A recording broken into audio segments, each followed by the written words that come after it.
uma das causas para o surgimento do tumor no intestino pode ser o consumo excessivo de alimentos ultraprocessados. Eles são muito gostosos, fáceis de preparar, mas quais os riscos do consumo e como identificá-los? Para falar sobre esse tema tão importante, nós recebemos a nutricionista Daniele Cristina Fava. Boa tarde, bem-vinda ao Ver Mais. Boa tarde, Keltrin, boa tarde. É um prazer estar aqui com vocês hoje, então, para falar de um assunto tão relevante, né, que é o consumo desses alimentos ultraprocessados.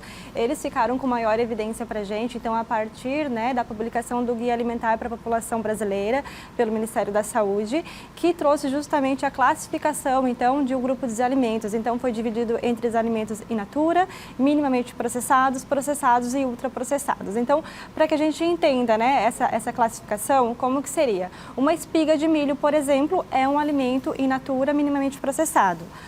Uma latinha de milho verde, né, essa que a gente compra no supermercado, um alimento processado. E um salgadinho de milho, então, a gente tem um alimento ultraprocessado. E a gente pode observar que nesse salgadinho de milho, então, a gente já não encontra mais nada dessa espiga de milho. No máximo, a gente tem ali uma cor e um aroma parecido, né? Então, o alimento ultraprocessado, ele é uma formulação da indústria, então é um alimento normalmente pronto, com uma vasta lista de ingredientes, normalmente é acrescido aí de sal, açúcar, gordura, aditivos químicos, né? E em contrapartida, pobres nutricionalmente, então eles não agregam fibras e não agregam os micronutrientes que são essenciais para o bom funcionamento do organismo também. Você citou, né, o exemplo ali do milho, do salgadinho. Mas o próprio açúcar já é, por si só, um alimento ultraprocessado. Não precisa estar embalado necessariamente com uma cara pronta ali para comer, né? A gente tem que ficar atento a isso já. Isso. O açúcar, então, ele é sofre o processo da indústria, ele é um alimento refinado. A gente tem aí os vários tipos de açúcar, a gente tem o mascavo, o demerara e o açúcar branco, que é o que a gente encontra, que é o mais refinado, né? Então, a gente tem uma opção que seria melhor, que seria o açúcar mascavo, e a gente tem a opção pior, que seria o açúcar branco, o açúcar refinado. E quais outros exemplos de alimentos ultraprocessados? Porque assim, ó, o médico ali falou, ele dividiu em estilo, né, qualidade de vida e alimentação. Só que uma coisa leva a outra, né? Qual que é o nosso estilo de vida da maioria da população? É acordar, já entrar no automático, trabalhar o dia inteiro e comer quando dá e o que dá. Isso nos leva a buscar coisas fáceis, né, de consumir. Então, quais os outros exemplos que a gente pode estar comendo sem saber e que faz mal à saúde? Então, eu costumo dizer que é uma construção de hábitos, né? A partir do momento que a gente tem uma dedicação com a nossa alimentação, a gente passa a buscar por coisas saudáveis e introduzir hábitos saudáveis na nossa rotina também. A gente vai buscar por atividade física, a gente vai buscar por uma qualidade de vida melhor. Então, quais seriam esses alimentos principalmente, né? Refrigerantes, biscoitos recheados, salgadinhos, nuggets, os embutidos, e a gente tem a salsicha, presunto, peito de peru, aquele salaminho também que a gente acostuma preparar o nosso sanduíche, né? Então, esses são comumente consumidos pela população e eles vendem uma imagem de facilidade para introduzir de forma fácil na nossa rotina e eles acabam sendo introduzidos no cardápio de boa parte da população. A margarina também pode ser citada? Também é um alimento super processado, né? Então, quando a gente pensa em margarina, a gente pensa em manteiga. Algumas pessoas até acham que, mas a manteiga não está acessível, né? O custo-benefício, o valor dela não cabe no meu bolso. Mas se a gente for pensar na quantidade que é recomendada, né? A gente não come uma colher de manteiga por dia, a gente come uma ponta de faca, né? Para passar no nosso pão. Então, se a gente colocar na balança o custo-benefício desse alimento, a gente sempre deve optar pelo que é natural. A manteiga, né? Ela é um alimento totalmente natural, é leite.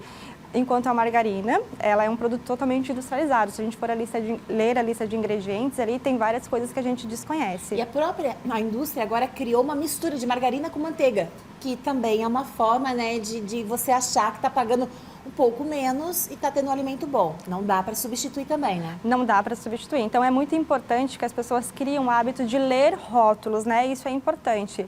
A gente tem até agora a nova formulação, né, da tabela nutricional. Então, isso vem como uma ferramenta de educação nutricional, um alerta para a população daquilo que ela está levando para casa, que vai ser consumido pela sua família, né, que vai entrar na sua rotina. Então, fica ali, né, alto consumo de gordura, alto consumo de açúcar, alto consumo de sódio. Isso é uma educação também para que as pessoas olhem para aquilo que elas estão adquirindo. Agora, uma forma também da pessoa, assim, às vezes ela fica em dúvida, né? Se não, na pressa não lê o rótulo, mas uma forma prática de você ir no mercado, primeiro levar uma listinha que ajuda bastante, né? Isso. Mas tudo aquilo que a gente descasca, que a gente pode comer natural, substitui, é mais saudável, então, do que está embalado. No mínimo, é uma primeira regrinha que você pode observar, né? Isso. Uma mudança, assim, a gente não precisa se reinventar, a gente precisa fortalecer e resgatar aqueles hábitos que foram passados de geração para geração mesmo, né? Então, uma alimentação nutritiva, saudável, com alimentos in natura, minimamente processados. A gente precisa entender o que é um alimento e o que é uma comida, né? Entender o que vai apenas matar a minha fome e o que vai me trazer saciedade e vai nutrir o meu corpo. Isso também é muito importante.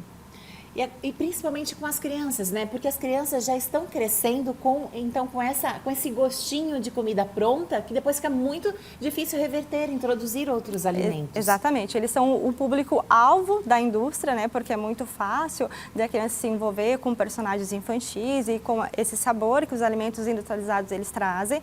Então, eles são um público-alvo. E eles também são um grupo de risco, né? Com essa quantidade de alimentos que eles acabam ingerindo. A gente tem aí os alimentos ultraprocessados, como o desenvolvimento de várias doenças, como obesidade, doenças cardiovasculares, alguns tipos de câncer também, principalmente câncer de intestino. Então, é um grupo de alimentos que expõe em risco toda a população e principalmente a população infantil, porque hoje a gente já vê, né, crianças aí de 8 a 10 anos com diabetes tipo 2, por exemplo, né, que é inerente a uma má qualidade da dieta, está totalmente ligado à alimentação. Crianças hipertensas, crianças obesas, então a mudança de hábito ela precisa existir e ela precisa começar no nosso lar. É claro, ir ao médico, nutricionista, né, nos profissionais de saúde é sempre necessário, fazer exames são necessários, mas você observar o seu corpo, ele dá sinais, né? Muitas vezes o nosso corpo está inchado, a gente sente aquela inflamação. A desintoxicação pode ser através da sua própria alimentação, mudando hábitos rotineiros, desde o café da manhã, né? Porque muita gente prioriza, eu almoço bem, eu janto bem, mas esquece o café da manhã. Ou o contrário, às vezes come bem no café e esquece à noite.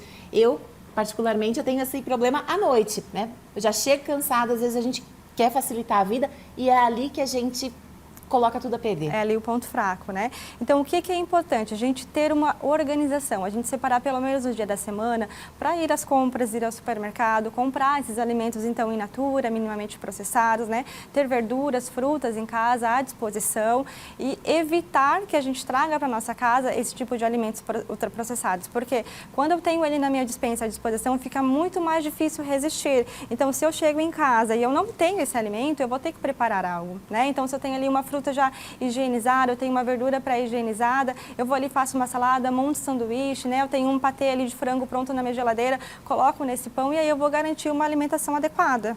Perfeito. Daniele Cristina Fava, nutricionista, trouxe aí dicas importantes e uma liçãozinha de casa também para o pessoal que nos acompanha, né? Assim que terminar o Ver Mais, vai até ali a feirinha, aquela verdureira, compra, descasca, dá trabalho, mas você está comendo saúde, você está ingerindo saúde, né, Dani? É, exatamente. Obrigada, seja sempre bem-vinda ao Ver Mais. Muito obrigada.